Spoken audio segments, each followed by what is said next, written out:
ভারতীয় জনতা পার্টির নির্বাচন হয়ে যাওয়ার পরে গত 2 মাস পেরিয়ে হতে যাচ্ছে, গণনা হয়েছে।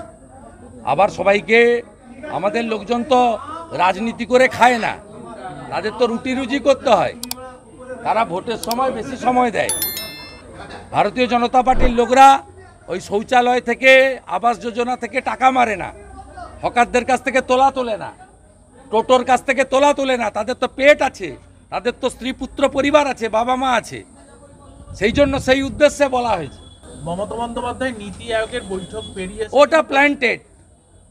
গতকালই সাগরিকা ঘোষ, যে রাজ্যসভার তৃণমূলের এমপি, তার যে হাজব্যান্ড সাংবাদিক রাজদীপ সরদেশাই বলেছিলেন আগামীকাল হেমন্ত সোরেন এবং মমতা ব্যানার্জি কুইট করবে, মিটিং থেকে ওয়াকআউট করবে।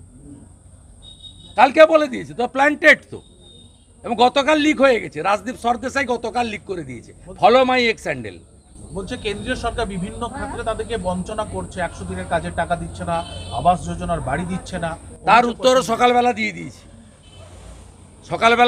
সবচেয়ে কম জিএসটি কালেকশন এখানে 4.11, জনসংখ্যার 7.12, আর টাকা পান সবচেয়ে বেশি আপনি। আপনাকে চুরি করার জন্য দেওয়া হবে নাকি? আপনি তাজের চার্টার ফ্লাইট নিয়ে গেছেন দিল্লি, 1 কোটি টাকা তো আপ ডাউন করতে চলে গেছে, গাই আর বাছুর গেছে দিল্লিতে।